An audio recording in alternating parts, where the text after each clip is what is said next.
Do you want to know what it's like to hang out with MS-13 in El Salvador? Or how the Russian mafia fought battles all over Brooklyn in the 1990s? Or what about that time I got lost in the Burmese jungle hunting the world's biggest meth lab?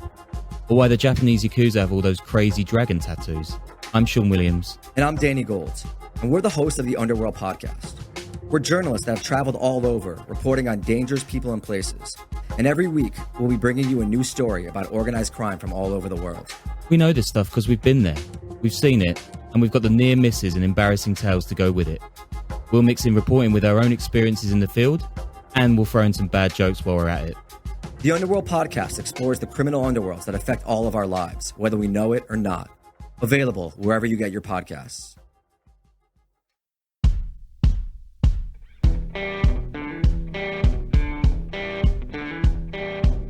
I'm Brett. And I'm Alice. And we are the prosecutors.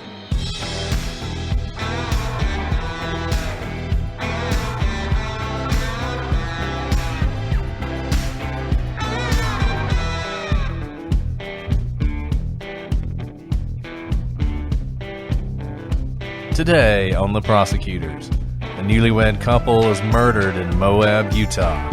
Who killed Kylen Schulte and Crystal Turner?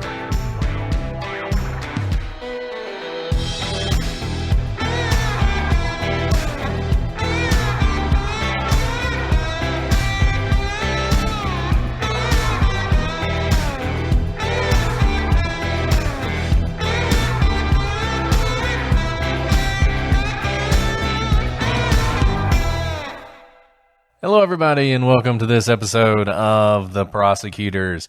I'm Brett, and I'm joined, as always, by my excellent co-host, Alice. Brett, you are excellent, because how many other people prepare for trial the night before by recording a completely unrelated criminal It's case? sort of crazy. I don't know if this is highly inappropriate and unprofessional of us or not, but we do have the trial, starting tomorrow. So but it's also like 9 p.m. Why not record again? It's 9 p.m. What was that? It's 9 p.m. Yes. You can't just work all the time. Well, I left all my stuff at the office. I was like, I am ready. I'm leaving this here, and tonight I'm going to have my own night for the last time for the next month. That was my approach. So we're going to record this. It's probably the last time we record for quite some time. Maybe not. But I did. I know what you mean. I came home and did all my laundry, cleaned my kitchen, did the things that as if you were leaving on a long trip. I know. People are like, what are you guys doing? Yeah. Trial is sort of an all-encompassing thing. It sort of takes over your life. So that's what we're going to be doing. We've been talking about this trial for a long time. We're finally getting it started. It got delayed a couple weeks because of the COVID. But by all accounts, tomorrow we're picking a jury and then we're going. So we'll let you guys know how it goes at the end. If we win, we'll let you know. If we lose, we'll lie about it. So Well, let's just say, the people who are are Alice and Brett really friends in real life? Yes, all we do is hang out with each other. It's true. We spend all our time together. If we didn't like each other, it would be a problem, like a big problem. Because we podcast together, we work together, our kids hang out together. We don't have any other friends. It's really almost an unhealthy relationship, I think. But, I think it's I like unhealthy things. I'm all about the unhealthy. Anyways, I think everyone has been so patient throughout our JonBenet Ramsey episodes. We have a new case for you today, finally.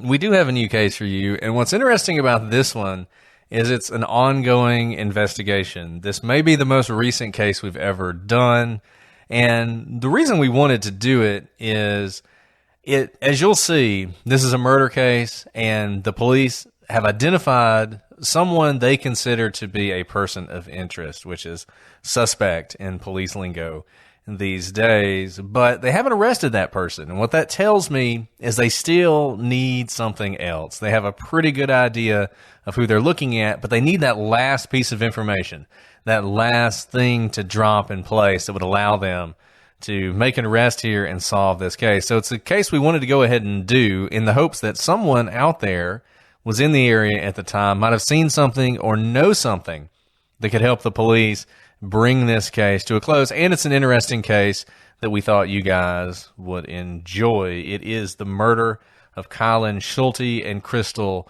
Turner. You may have seen some about this on television, but it hasn't gotten maybe as much attention as it should. So it was a case we wanted to cover. So I guess with that, let's dive into the story.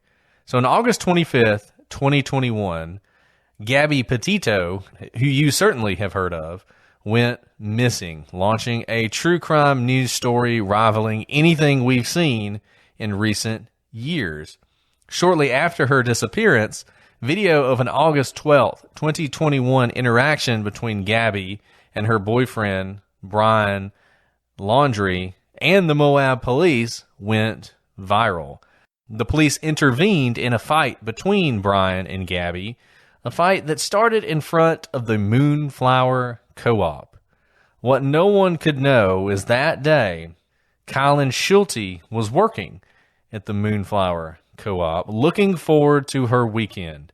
The next day, the newly married Kylen and Crystal Turner headed out to celebrate by doing something they loved, camping in the Moab area.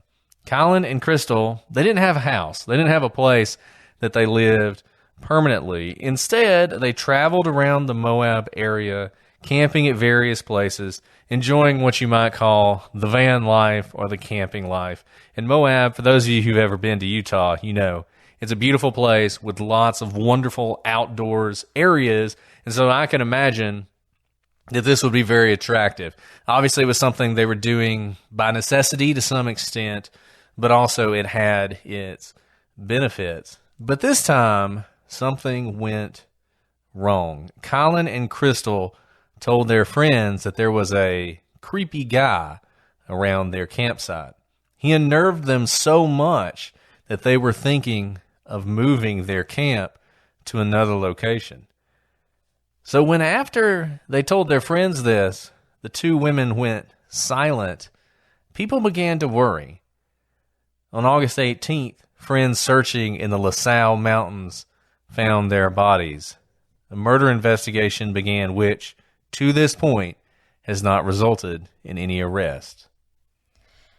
Oh, Brett, that's so chilling because most of us have probably seen the police encounter between Gabby Petito and her boyfriend, Brian. And I remember seeing that cafe in the background, right? It was a well-traveled isn't the right thing, but in a place like Moab, it's a well-traveled place because there was a cafe. And to have kind of a just equally as tragic things stem from that same day is just chilling. That wasn't the day, obviously, that Kylen and Crystal went missing and then found. But how is it possible that such grisly murders can happen so closely together? And if you have been to Moab, actually, I chose to go to Moab right after I graduated to law school. It was the perfect place to go in the midst of, having worked so hard in law school. I wanted to be in nature and free, and it was beautiful. It seems like nothing can hurt you out there because it's just so open, and the natural beauty is riveting. And it is juxtaposed by these just horrific murders. Yeah, and I think a lot of you who have heard about this case may have only heard of it tangentially to the Gabby Petito case. We're going to talk about that a little more, not really the Gabby Petito case, but the connection there. But it is interesting that you had these two events occur so close in time in a place that in many ways is a paradise in the middle of Utah. And I don't know, some people say that bad things happen in threes. I don't know. These are two bad things that happen and very, very close to each other. It probably is just a coincidence, but it is crazy, particularly because of how much attention was paid to the Gabby Petito case, that something like that captures the world's attention is happening right as this other tragedy is getting ready to occur. Yeah, so with that, let's dive into the timeline and listen closely because like Brett said at the beginning of this episode, this case is less than a year old. It is not solved. Someone knows something. And as we've said so many times before, memories fade. And each passing day, you get further away from the potential of someone remembering important facts to pass on to the police that could be the censure to be able to make an arrest or to be able to bring charges. So do listen to the timeline closely, because you might know something and may not even know it. Kylen is 24 years old and Crystal is 38. But despite the age difference, in 2019, they meet on a hike in the Moab wilderness and they immediately hit it off. And they begin a relationship and everything is going great. So much so that in April of 2021, Crystal and Kylen were married. Now, they are newlyweds and just loving the van life, as we've already stated. They met in the wilderness. They celebrate in the wilderness. They continue to live their life free of the things that maybe tie some people down, like a mortgage or a house that is in one place. They are really just having a great time in life. And this was really a new beginning for Kylen. Her dad, John Paul, has talked a lot about this and how she had sort of hit a rough patch in life, particularly before they had moved to Moab. She'd had a lot of depression. She'd had some issues she was dealing with. And then they moved to Moab and she meets Crystal, and he says that basically her entire outlook on life changes. All of a sudden she's leaving the depression behind, and she sees sort of a reason to live and a future that she can build. And like Alice said, they're married in April 2021, and it just amplifies the tragedy that just as it seemed like things were getting better, this happens. Alice, before we continue, I want to talk about one of our oldest and best sponsors, Hellofresh. Guys, we have been in trial for the last month, and I got to tell you, if it weren't for Hellofresh, I don't think I would have had a good homemade meal in that entire time. But HelloFresh delivers pre-portioned ingredients to your door, including farm-fresh produce that arrives within a week. So you get convenience without skimping on quality. You can skip the trip to the grocery store, saving you the wait in long lines and ensuring you don't waste money on excess food. HelloFresh offers the flexibility you need to easily customize your order online or in the app, easily change your delivery day, food preferences, and plan size, or skip a week whenever you need to. And Brett, you're right. I would not have made it through trial if it weren't for these pre-packaged perfect meals with recipes and all of the ingredients. In fact, tonight, even though it was the weekend and I wasn't at work, we had surprise visitors and I all of a sudden had to feed a gaggle of friends. It was no problem because I grabbed the sausage and zucchini spaghetti pre-packaged ingredients bag out of my refrigerator, and a meal was ready within 20 minutes for all of my friends, and I didn't even have to go to the grocery store, and they loved it. Everyone wanted the recipe. And as you all know, Green Chef is now owned by HelloFresh, and with a wider array of meal plans to choose from, there's something for everyone. I love switching between the brands, and now our listeners can enjoy both brands at a discount on us. Go to HelloFresh.com/TP16 and use code TP16 for up to 16 free meals and 3 free gifts. That's HelloFresh.com/TP16 and use code TP16 and find out for yourself why HelloFresh is America's #1 meal kit.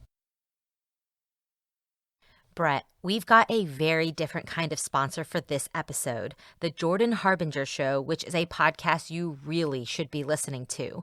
And I know that every day somebody tells you that you just have to listen to some podcast, and you nod and say, sure, and then you never listen to it. Don't let that happen here.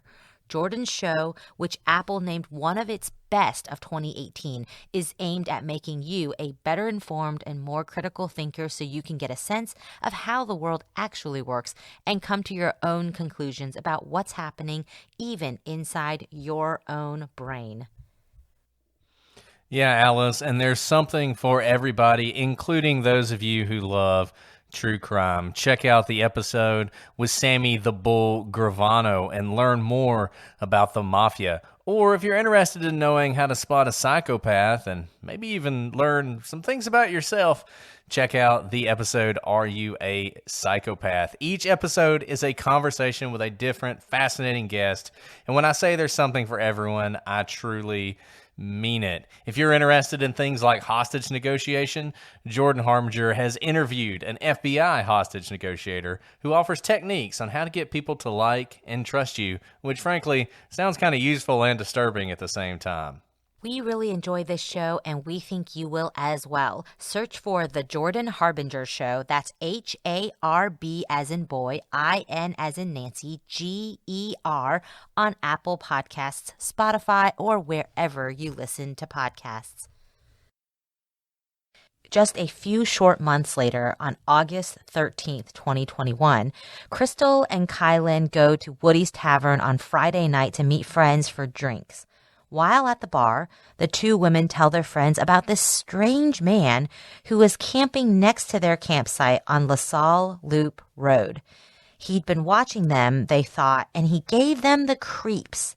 In fact, Kylen told a friend with a laugh, if something happens to us, we were murdered. They left the bar around 10:30 that night. But later that night, Kylen texted a friend that the man was back and that they might need to move campsites. Then their phones went silent.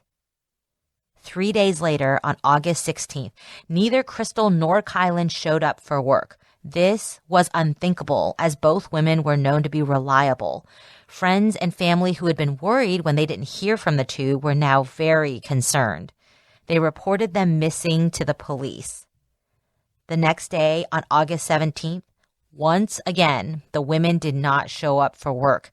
Friends are really starting to get worried now because this is completely uncharacteristic of Kylen and Crystal. Yeah, and it's interesting because something we're going to talk about later is the reaction of the police. They were reported to the police on August 16th, and this is not sort of an idle thing. This Friday night meeting on August 13th, I mean, yeah, they're kind of joking around with the whole, if something happens to us, we were murdered. I mean, we've all said things like that. You know, you've all made a joke to your friend about, well, if I don't come back, you'll know what happened to me or whatever. But here it seems like that joke has taken on a very serious, dangerous overtone. And No, Brett, I think that's right. I think they're making light of it. Partly probably because they're nervous, but then any jokiness is undercut by the text that comes later that night. right, exactly. I mean, there's a lot of red flags here, right? I mean, we talk about all the time your intuition, and I'm a big believer in intuition. I just think you should follow your intuition and don't convince yourself that your intuition is wrong. And I think these women, they had an intuition that this person who was near the campsite was dangerous and was a threat. And yeah, I think you're right. You know, they're making the joke, but they're serious. Then this text sort of confirms things. I mean, you guys know how it is. You go out to the bar, you have some drinks with friends. The last thing you want to do in the middle of the night is move your campsite. You know, you don't want to do that. You know, you don't come home from the bar and decide to clean your kitchen, right? You just go to bed. And these ladies are they are so concerned about what's going on that even after a night out with friends, they're talking about moving their campsites, and then we don't hear from them again. Okay, so August 13th is when they go to the bar. They're reported missing on August 16th. They don't come back to work on the next day. August 18th, a friend of the women, Cindy Sue Hunter, decides to take matters into her own hands. The police don't seem like they're too interested in doing anything, so she goes out on a search for the women. She goes to the McDonald's where Turner works, and she finds her van parked in the parking lot, which was not unusual. It was a place she would often leave her van, but the fact that it was there meant that she probably had not come back from camping, particularly given that she had never reported to work at the McDonald's where she worked. So Cindy knew that they had mentioned they were camping on this LaSalle Loop road. And we're going to put a map of this area up on the website so you guys can take a look at it later. But she knows that's where they are, or that's where they were. They were out on this LaSalle Loop road. And so she decides she's going to go out to the area and see if she can find anything. So she drives down this road. She passes something called Whispering Oaks Ranch, and she spots a Kia Sorento that she recognized as the women's. So she parks her car behind this Sorento. She gets out, and she makes her way a few feet down into the wilderness, heading towards this creek. Soon, she finds the campsite, and she's actually on the phone with Kylen's father, Sean Paul, talking to him as she's arriving at this campsite. And she will later say that it was completely silent, that it just didn't seem like there was anything that was moving there. The tent was still up, and the women's gear was kind of spread about. So it seemed like if they were planning on leaving, they had not packed up. But like I said, there were no sounds, and there were no people. She makes her way down to the creek, and that's when she sees Kylen. She finds her body. She's partially undressed, and she is obviously dead. She has multiple gunshot wounds. It does not take her long to find Crystal's body nearby in the same state, partially undressed and shot to death several times. First of all, Cindy is such a good friend to come down, but we've talked a lot about how difficult it is to find people in the wilderness. The Delphi search went on for more than a day before the girls were located not far from where they were known to last be. Obviously, we have many, many cases we've covered of missing persons where we've said they're probably close by and just not found. And this is borne out in the recent discovery in the Brandon Lawson case, where his remains were found very close to his last known location. And that's because when you go into the wilderness with the elements and with critters about who could begin to help decompose a body, it is very possible to walk by a body in the wilderness and not find it, even if it's close by. So the fact that Cindy found them so quickly is very lucky, and also could be a bit surprising. Yeah, I think it can be surprising. I think it's also a real indictment on the police. And we're going to talk more about the police as we go on. I mean, we're sort of going to talk about the police throughout this, but the fact that this lady had to find these bodies while she's on the phone with one of their fathers that shouldn't have happened. She did a great job, and she followed the clues, and she found the girls. But this did not require Sherlock Holmes. This was not a difficult trail to follow. If the police had put any effort into this at all, if they just sent a patrol car out there to look around, they would have found these bodies, and they would have spared her finding them. I don't know. It seems like she did all the right things. She found the bodies. She backed out. She called the police. She didn't mess with the scene. But nevertheless, it's always better to have the police find the bodies. We talked about this with John Bonet. The police know what they're doing. They know how to handle the scene. They know how to record their own interactions with the scene, so that to the extent the scene is contaminated, they can point that out. They can identify anything they may have left behind. And if the police had gone out there on August 16th, I don't know how much evidence they lost in those couple days. It's hard to say. We don't know a whole lot of details in this case because this is an ongoing investigation. But you got to think, if the police had been out there on the 16th, it would have been better. It would have been worse. It certainly would have been better to find the bodies earlier. And like I said, they would have spared this poor lady having to do this herself. But that didn't happen, so she had to take matters into her own hand. And it's just fortunate that they had a friend like her who was willing to do that. So obviously a murder investigation starts at this point, and it doesn't take long for this story to be subsumed into the Gabby Petito story. I remember when this story broke, and just a couple days, maybe the day the bodies were found, I remember seeing this, and somebody might even send it to me on Twitter. I can't remember, but it was a story for a little while, and then the whole Gabby Petito thing happened. It happened in Moab, and it really just sucked the oxygen out of this story. And to the extent this story was discussed at all, it was discussed in relation to Gabby Petito, the fact that she was missing, and because these two incidents had happened so close together. It's like Alice was saying earlier. It seems strange. What a coincidence that you have two murders that happen in the same area. So there were people who wondered whether Brian Laundrie had anything to do with this, and that became something the police had to deal with. On September 18th, about a month after the bodies were found, the police did confirm that there was no connection between the murder and the death of Gabby Petito. That's not very surprising to me. It's pretty obvious that what happened to Gabby Petito was the result of domestic violence and violence by a significant other.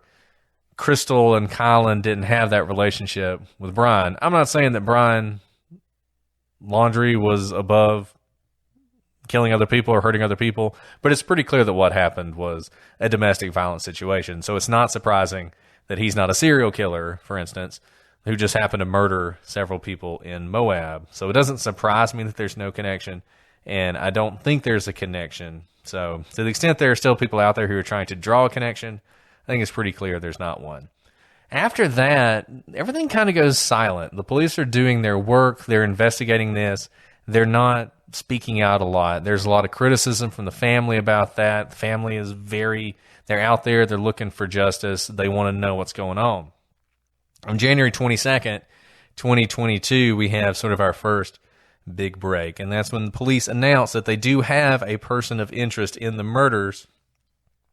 But that was a month ago when we were recording this, almost exactly a month ago. So in that month, even though the police have announced they have a person of interest, we haven't had any movement forward. At this point, we don't know who this person is, and obviously they have not been arrested. I think this is interesting because I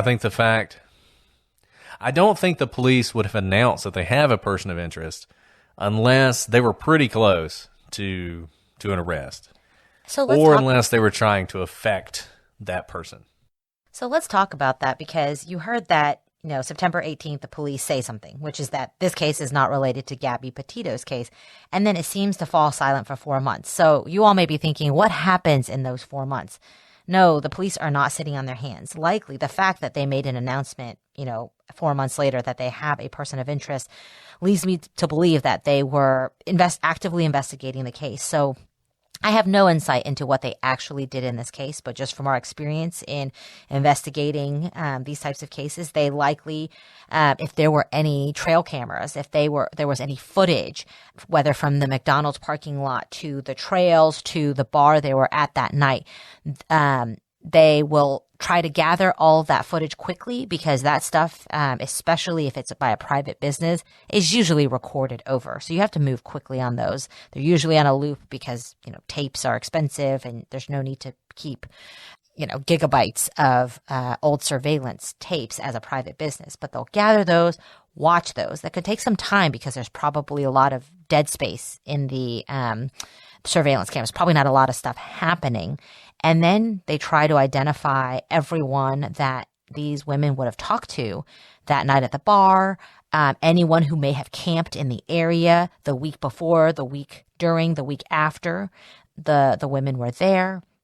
That can take a while because Moab is not typically somewhere that people live or stay for a long time. Usually it is a tourist attraction where people come and camp for a little bit and then move their campsite. And so I can imagine that's difficult to find because you have to identify the people and then find them. They may not be from the area. They may be from anywhere in the world, actually. And then maybe things like geofence warrants. We've talked about those before. Warrants to see if there were any phones that ping in this area. Now this, we know that at least Kylen was texting people that night, so there's probably cell service, but I've been in many parts of Moab where I did not have the greatest cell phone reception, and that's part of the charm of going there, is being able to shut out the world a bit, especially if this guy had been at the campsite for several days. It sounds like it wasn't just that night. It had been for at least a little bit of time, so much so that the women noticed him, that he was creeping them out. So I can imagine that they have subpoenaed records. Now, remember, those records take time because they belong to a third-party company, and those companies receive a lot of subpoena requests. They comply, but they have a certain amount of time to get back to the police. Once that data comes back, if they do request that data, it's usually a very large amount of data, and they have to sift through it and analyze it and see if anything looks suspicious. So if they did all that in 4 months, I think there's more than enough to do in 4 months. I don't think they were sitting on their hands. Now, with respect to what you said, Brett, whether they actually have someone in mind or they're trying to do like a press conference, a la press conference of like Delphi, where they're trying to scare someone into coming forward, I don't know. The reason I don't think they're just trying to get someone to misstep is this case has not gotten the media attention that Delphi did or that Gabby Petito's case did. And so probably not a lot of people are following it.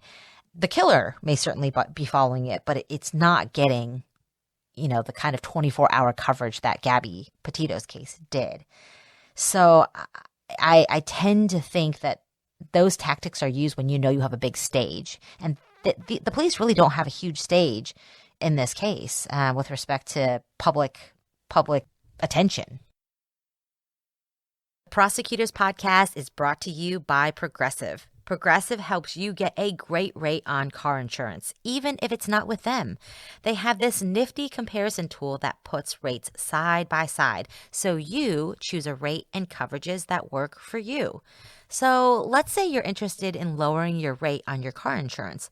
Visit Progressive.com to get a quote with all the coverages you want.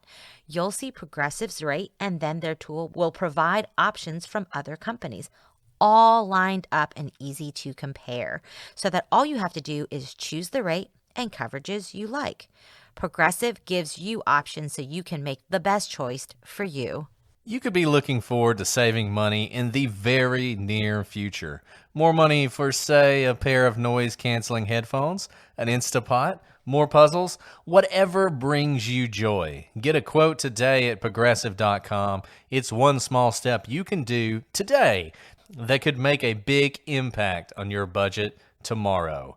Progressive Casualty Insurance Company and affiliates. Comparison rates not available in all states or situations. Prices vary based on how you buy. Yeah, there's a couple things I want to comment on about that. Number one, I think what you said is really important and something that people miss. I think this is part of the CSI effect. Investigations take a really long time. And in any case where it's more complicated than, you pull somebody over and they've got drugs. Okay, well, that investigation is pretty simple. But even then, you got to send the drugs off for testing and what kind of drugs they are and what purity they are, and that's going to take time. A case like this where you have a double murder, but not by someone that the women knew. If whoever did this was somebody that was creeping them out, not somebody they knew, this would have been a stranger thing. As we said, those are the hardest murders to solve because there's not an easy connection to make. So you got to do a lot of investigating. It's kind of like Delphi. There's a lot of investigating you have to do to figure out who this is. And every single one of those things you're doing is taking so much time. Like Alice said, you send a warrant off for cell tower data. That's going to take a while. So it's not surprising that it has taken them some time. It hadn't taken them that long. I mean, this is not a long investigation. This case is not cold by any stretch of the imagination. And I think that goes in to what Alice was saying on the second part. Unlikely that this is just a tactic to shake people up because this is not a cold case. This is very much an ongoing investigation, very much a hot investigation.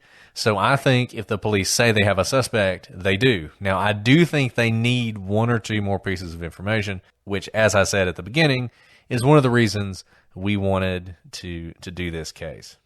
Right, so let's talk about some unusual aspects surrounding this murder that might give us some insight into what happened or who did this.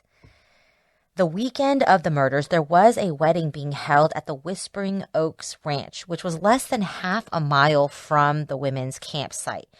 It was attended by about 100 people, and from the elevated location of the ranch, anyone who knew where to look would have been able to see Kylen and Crystal's campsite.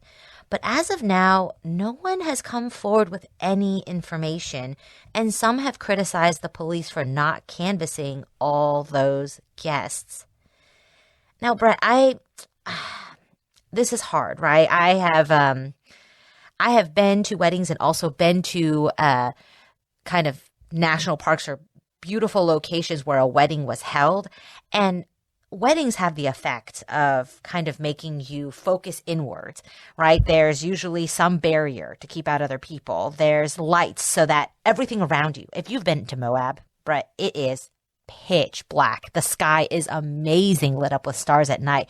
But without your own source of light, a campfire, a flashlight, it's incredibly dark. One of the most beautiful darknesses you can experience for those of us who live near any sort of an urban setting, because we're always surrounded by lights. Not so in Moab. So I can imagine if you're at a wedding in the midst of Moab, there's obviously going to be a wedding with lights, and I'm not sure you can see much past those lights, or that you'd be thinking about much past the lights, because there's probably music, there's probably food, there's drinking, there's dancing, and the party is right there. You may step out for a breath of fresh air, but I'm not sure that the average guest would be paying that much attention to the darkness beyond, which is actually where the women's campsite was. Yeah, I agree 100%. I think this is a red herring. I mean, maybe the police should talk to everybody, but 100%, a wedding is a universe unto itself. I mean, that's sort of the whole point, is it's all about what's going on at the wedding. And there's something poignant and something philosophically stirring about the fact that there was a wedding with all that joy and all that happiness that was probably going on at the same time that these women half a mile away were being brutally murdered. But beyond that, I don't think there's any way that anyone at the wedding would have any real information. Having said that, the one thing I'll say that would have been valuable in talking to the wedding guest, I have a feeling that whoever did this probably hightailed it out of there right afterwards. And so it would have been nice to know if anyone saw a car driving recklessly or at high speed away from the area. Possibly one of the guests could have seen someone along those lines. I think that is about the only thing you might have gotten from this wedding. And, you know, the wedding was that weekend. I'm not sure if it was on a Friday or a Saturday. If I had to guess, I would say it was a Saturday.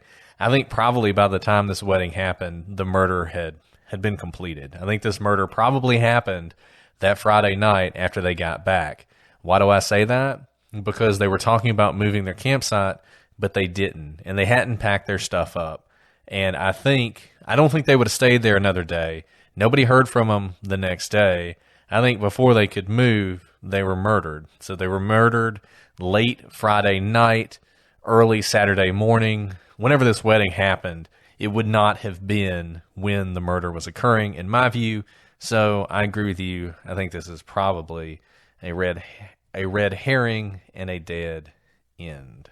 And that's a great point about the time of probable death here, Brett. Remember, they left the bar at 10:30. They were texting friends after that. And something must have happened that night that creeped them out so much that when most of us, you leave friends, we, just go home and sleep. It caused Kylen to text a friend. I don't know what it was, but it was probably escalating. He was already a creepy guy, but his actions were escalating, and they probably escalated to the climax that night. Yeah, I think that's right. So another thing that's strange about this case are some comments made by the police I am sure this investigation is being handled very well, but some of the things the police have done in the beginning, not really taking this seriously, and then these comments have made you question just how good an investigation this is going to be. It's all I'll say about that.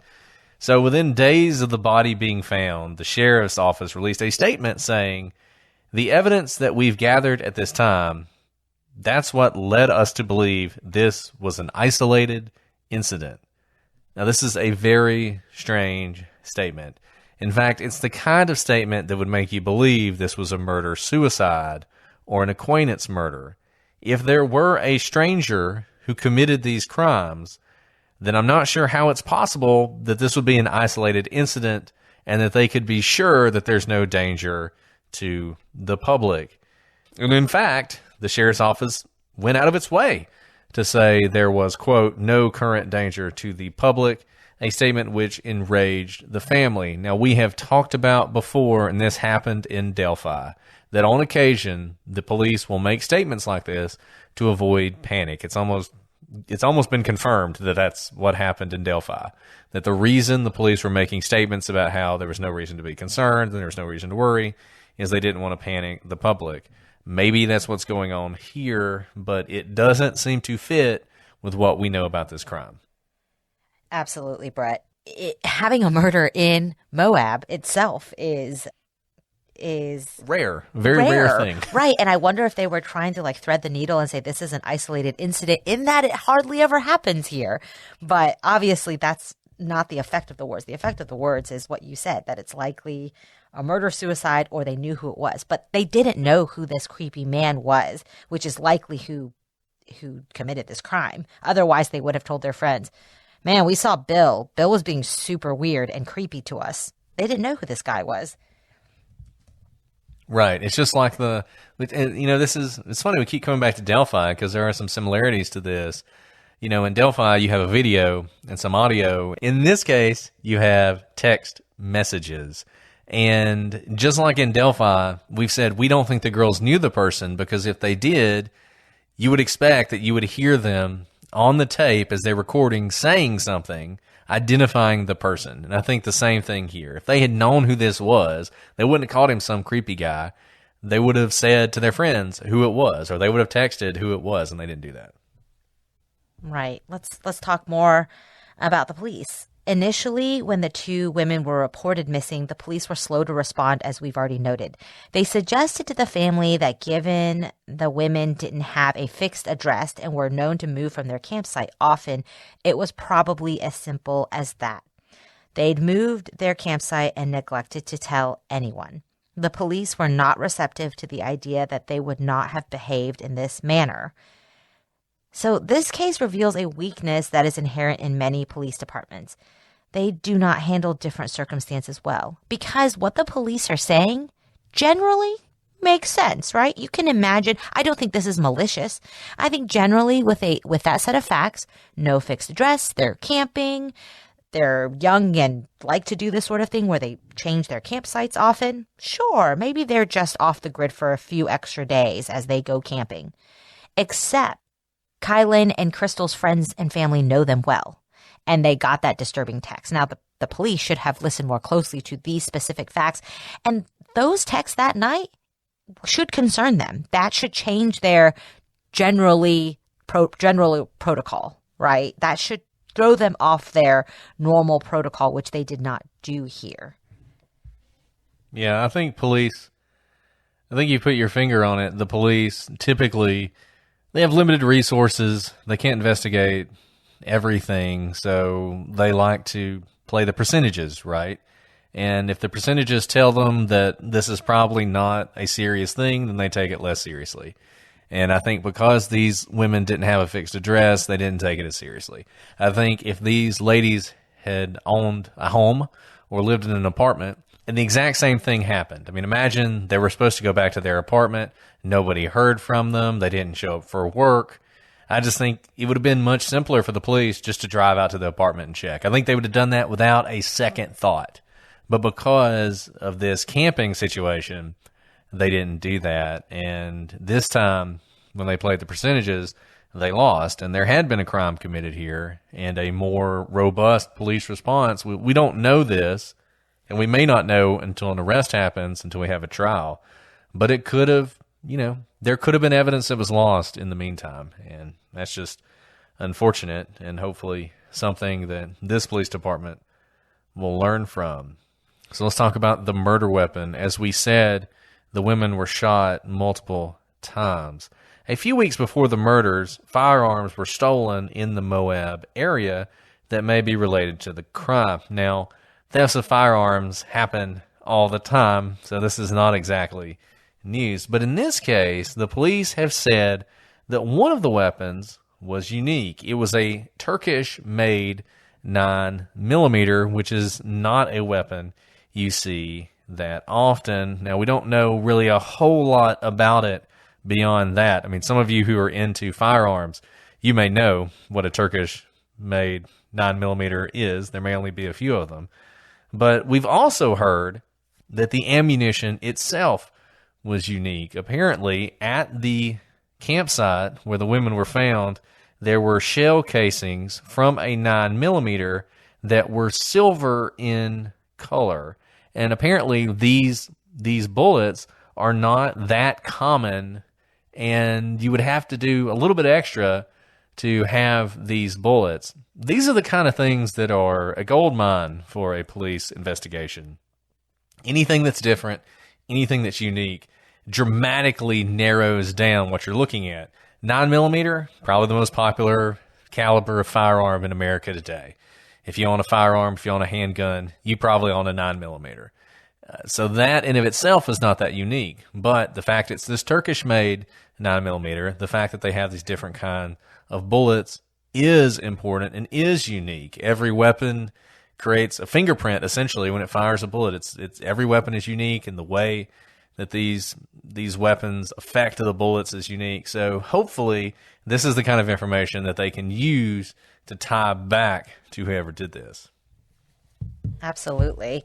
I think ballistic testing is so interesting. Like, a smashed piece of metal can tell you so much. As you said, it's like a fingerprint of the gun. As we've noted, police have identified a person of interest, but they have not arrested them. It's likely that they have put the person at the location, but have yet to connect him to the murders. This would not surprise me if this was done through, as I noted earlier, a geofence warrant that put this person's phone in the vicinity of the area. And because of the remoteness of the campsite, he may have been the only person there. Because they didn't say we have people of interest. They said we have a person of interest. So if you have Kylen and Crystal and their phones pinging in this area and one other person's phone, and you trace it back to a man, which would match the description of creepy guy that Kylen gave to friends, that's pretty good evidence right there, right? But without anything more than that, you can't just arrest someone for being physically in a location that they're allowed to be, right? That campsite is public.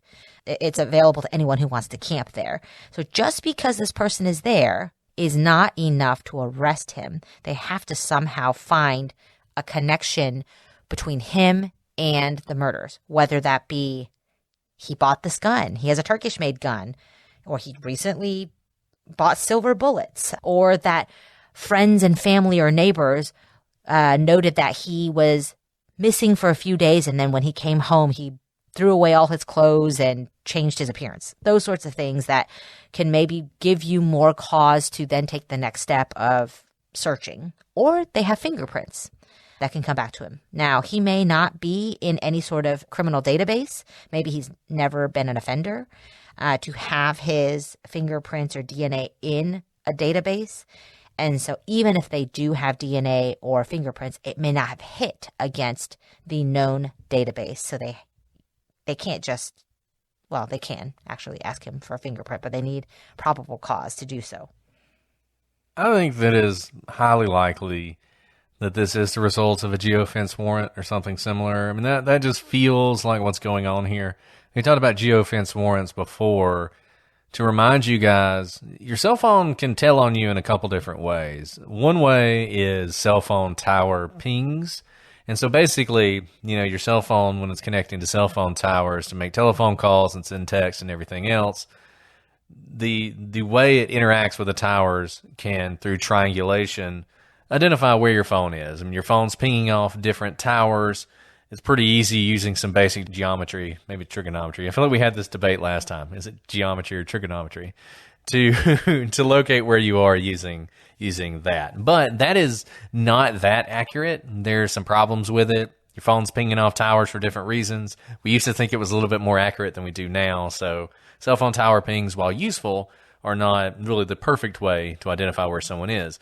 Geofence warrants are pretty good because geofence warrants are using the data that your phone is sending back and forth to various apps. The company that gets the most geofence warrant applications is Google. That probably doesn't surprise you. Google knows where you are all the time. If you have any Google apps on your phone and you're planning on committing a crime, you might want to leave your phone behind, because if you do one of these geofence warrants, you send it off to Google, they can tell the police every phone in that area, in that fence, wherever the little area they fenced off, where that phone was, how long it was there, where it moved.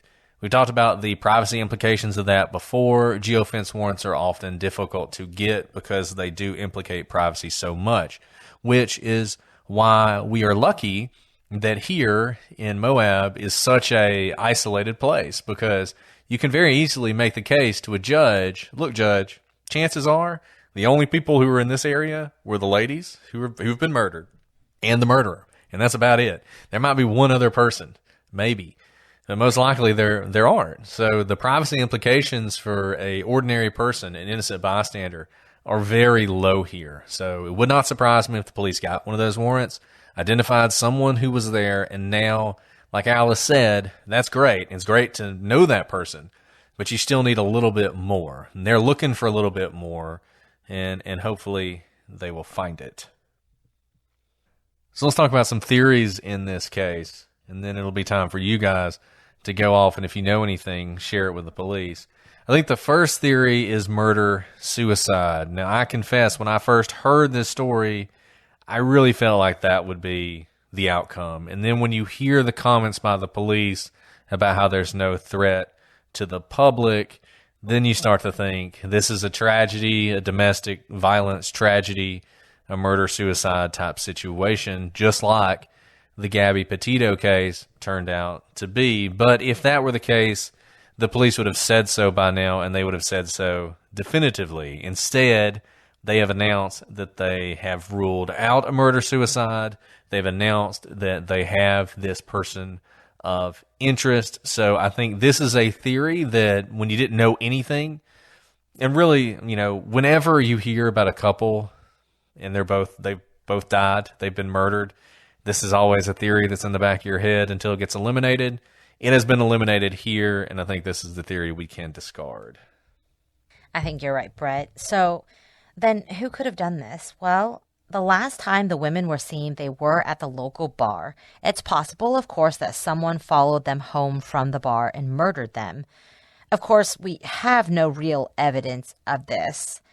Moreover, although bars are common hunting grounds for murderers, the fact that there were two of them makes it less likely that a random stranger would target them because, as we said before, double murders are just harder to pull off and to get away with because one person can get away while you're killing one. One of them can yell, the other one can try to gouge your eyes out. There's just 2 against 1 is usually not what you would pick if you were looking for an easy kill. And not to mention that they didn't note, and the friends didn't note, that there was anyone creepy at the bar or anyone following them out of the bar. And there's probably surveillance of that, or at least lots of witnesses to testify if something like that had happened. Yeah, there's definitely strength in numbers, and people often talk about never going anywhere alone. It's not that no one's ever targeted 2 people before, but it's much rarer. And if it happens, the chance of surviving is much higher. We talked about this even in Delphi when you have kids. It's rare to target 2 at once. Here you have 2 grown women. Doesn't mean this theory isn't possible. in this theory, the creepy guy at the camp would basically be a red herring. That's a distraction. He's creepy and he's camping there, but he's actually harmless. And the real threat was coming from the bar. But although this is possible, as Alice said, there's no real evidence of it. The police have looked at the surveillance cameras from the bar. They've actually released photographs of the women in the bar, and it doesn't seem that they've seen anything unusual, nothing to indicate anyone was stalking them or following them. So another possibility is that this is some sort of drug deal gone bad. So after the women were killed, the police did execute a search warrant on the van that they had left at the McDonald's.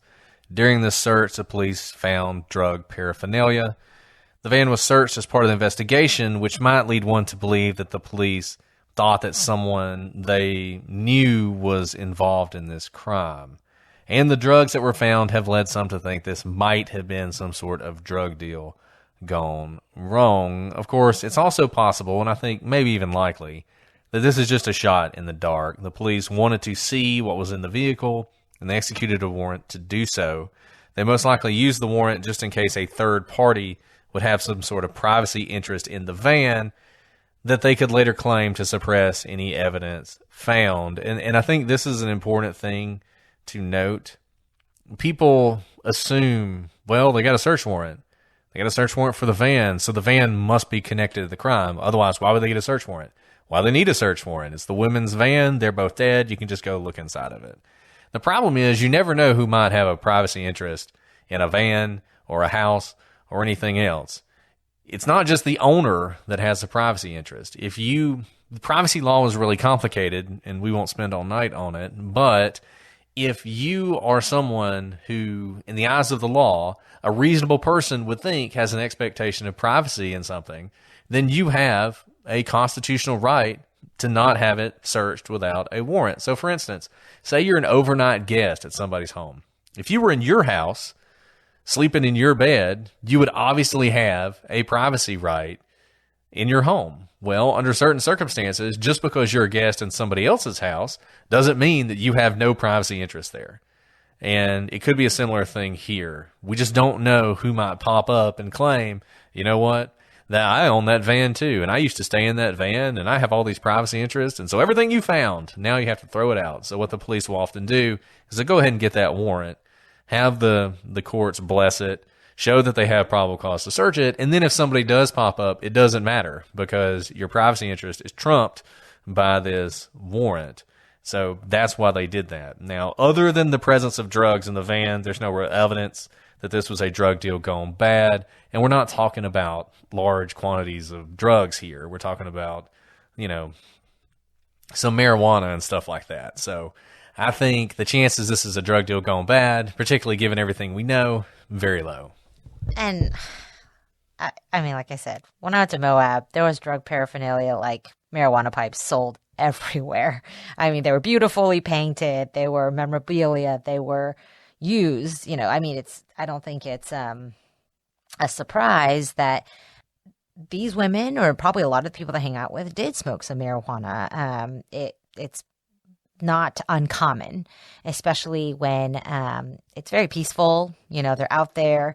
We're not condoning it, just simply noting that in a kind of more free place like Moab, you see it and you smell it everywhere. So it is not uncommon for them to have some marijuana. Yeah, and I gotta say, I just feel like there are times when the police release information that, I don't know, it feels sketchy.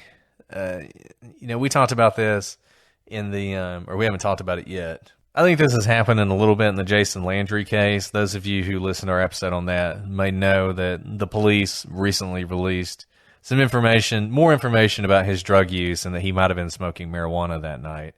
And I just don't know that has much to do with his disappearance. So I don't really know why they're doing that. I kind of wonder if it's part of a press push because of Jason's father being so aggressive and wanting them to investigate. I wonder, the family in this case have been very critical of the police and very vocal, and I kind of wonder if this information might have been released for similar reasons to sort of imply that the women were hanging out with the wrong crowd, and so maybe somehow this is their own fault.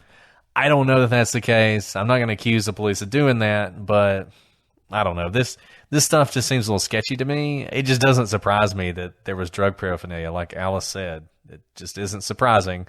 So I think this is one of those that you can and should put to bed very quickly and move on from. I don't think it's significant in this case. I agree with you. So then let's talk about the most obvious theory, which is one that Kylen and Crystal suggested. If they were murdered, it was the creepy guy who was camped near them. There are several reasons to think this. First, your intuition's usually right. If they thought that this man was dangerous, he probably was.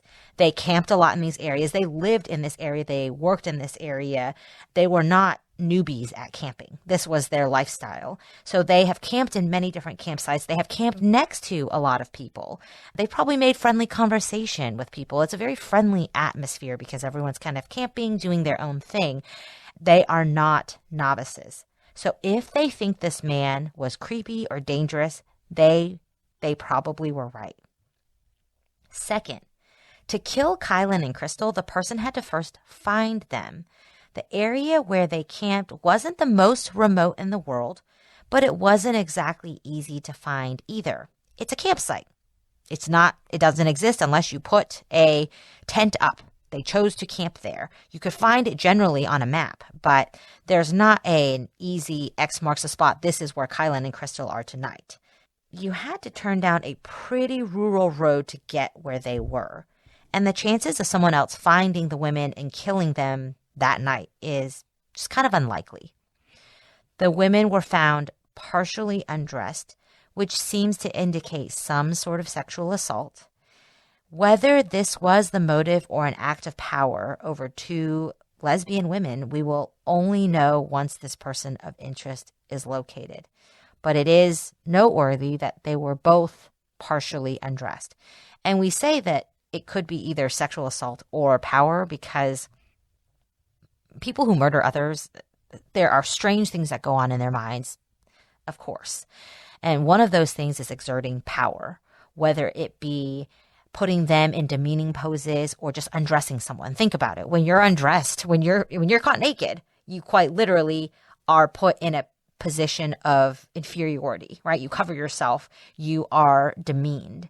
And so if he had partially undressed them either before or after they killed him, it could be a sign of just demeaning them to show dominance over them.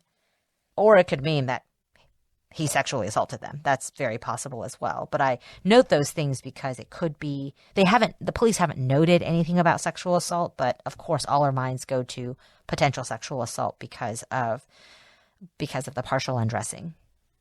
And I wonder about sexual assault just because if you have a person of interest, then if there were a sexual assault, you would assume you'd have a lot of physical evidence that you could compare against this person of interest. Not necessarily. Obviously, a few days had passed, but particularly two victims, the chances you don't have something, if they were sexually assaulted, seems pretty low, but you never know. The fact that they haven't arrested the person yet makes me wonder about that. But hopefully this is a case that will come to a close sometime in the very near future. And it might come to a close because of something one of you knows out there. If you have any information on this case, you should contact the Grand County Sheriff's Office at 435-259-8115. That's 435-259-8115, and we will put that contact information on the website in case you need to find it later. This is like I said, this is a hot case. This is a hot investigation. This only happened in August. It can be solved. It should be solved. Somebody out there probably has information. I hope you guys will reach out to us and let us know what you thought about this case. Shoot us up at prosecutorspod@gmail.com or at prosecutorspod on all your social media. On Facebook, you can visit the gallery and join in the discussion there. We also have a subreddit on Reddit if you prefer that platform. Or if you're listening to us and you're tired of the ads, feel free to join our Patreon, where you'll get ad-free episodes and some other goodies as well. Hello to everyone listening on Patreon. Sorry that we have been neglecting you, which we almost certainly have been doing during this trial. But I hope you guys will stick it out with us, because even though we're recording the day before the trial started, by the time you hear this, the trial will probably be over. So cross your fingers. I hope it is, Brett. If it's not, we got a problem on multiple levels. Well, Alice, do you have anything else you want to add? No, but I do hope someone knows something. So if you do, please contact the police or let us know. We're happy to pass that along as well. And now for an update. I feel like I should use the Unsolved Mysteries music here if they weren't going to sue us if we did it. So immediately after we recorded this episode, more information was released on the suspect, and initially it seemed very optimistic. According to this information, which was revealed when the police released a search warrant, the police had one person who they were interested in from the very beginning of this investigation. It was a 27-year-old man who'd been pulled over only a day after the two women were reported missing. It was a routine traffic stop. The person was acting suspiciously, which always clues the police in to something might be wrong. This was someone who often slept in their vehicle, someone who the police had learned had a history of making unwanted advances towards women, advances that often made them feel uneasy. He was asked if he knew Kylen, and he admitted that he had seen her in the Moonflower regularly. He was vague about their interactions and generally just appeared to be suspicious. He was also someone that apparently had some mental illness, and even though when asked outright if he killed the two women, he said no, he was a definite suspect the police were very interested in. They sought a search warrant for some clothes, and they thought they had a good suspect, and I am pretty sure this is the person of interest that we heard so much about. Unfortunately, on February 23rd, the police issued a press release on this individual explaining that they had seized a blanket and a jacket owned by this person that was seized from his campsite. But after looking at these items, I'm sure doing some DNA testing, some other forensic analysis, they determined that he was not involved in this incident. Now, that tells me a couple things. Most notably, I think there probably is DNA that the police have. Because otherwise, I don't know how they could rule this person out just based on a jacket and a blanket. But they say that they have ruled this person out as a suspect.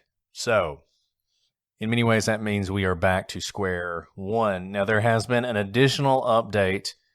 According to Kylen's father, there's a source that has told him there is audio recording of gunshots near the location of the murder, and according to him, those gunshots occurred at 11:35 in the morning of August 14th, which is surprising. I think, as we said in the show, we expected that this murder probably happened at night. So if it happened at 11:35, it means despite the fact the women were feeling unusual about this person, they didn't move their campsite. They went ahead and went to sleep, and the murder occurred around noon. The police would not confirm this 11:35 story, but they would say that it happened in the AM of August 14th. Now, obviously that could have been at 1 o'clock in the morning, but it is interesting.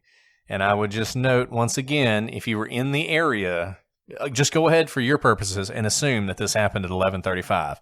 If you were in the area at 11:35 that day, think back to anything you might have seen, anything you might have heard. It feels like we're kind of back at square one in this investigation now that this person of interest, assuming it's the same one, which I think it is, has been eliminated. So we need everybody to really think about this case if we're going to solve it.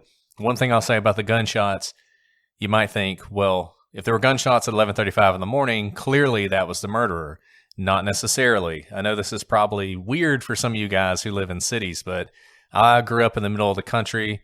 We shot guns all the time. All the time. You know, gunshots were not an unusual thing to hear because people were out in their backyard shooting their guns into the woods or whatever. So Moab is a similar area. Probably a lot of people who own firearms there.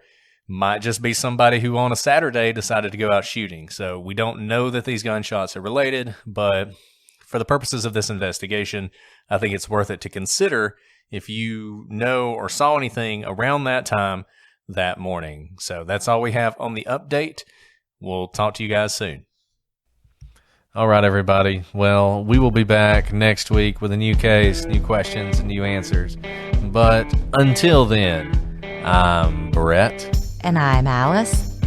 And we are the prosecutors.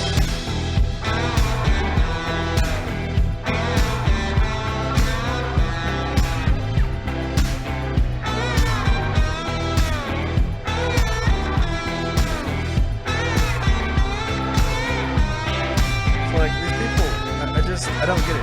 Like, they post pineapple. Only pineapple in her stomach. Nothing else. That's not right. It's just not right. Like, you can say it as many times as you want, but it doesn't make it right. I know. And they're like, but you couldn't see it with the naked eye. I'm like, that's why you send things off for testing, because you can't like I see said, everything if somebody with the wants naked eye. to say, if somebody wants to prove to me that that report is a hoax, that's fine. You know? I mean, I look forward to seeing it. But just okay.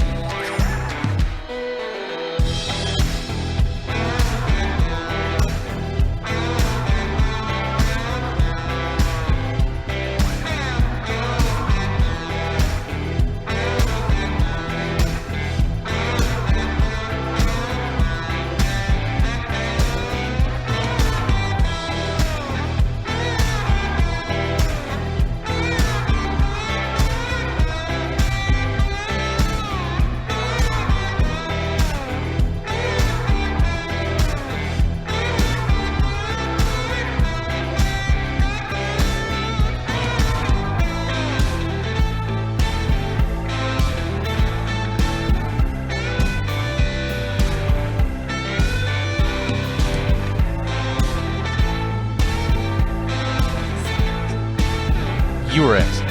You were excellent. You were excellent. You were excellent. You were excellent. Excellent. Excellent. No, I'm really psyched about tomorrow. But I'm not nervous because I really don't think we're going to be doing much. We shall see. It will be an experience for us all, I'm sure. To say the least.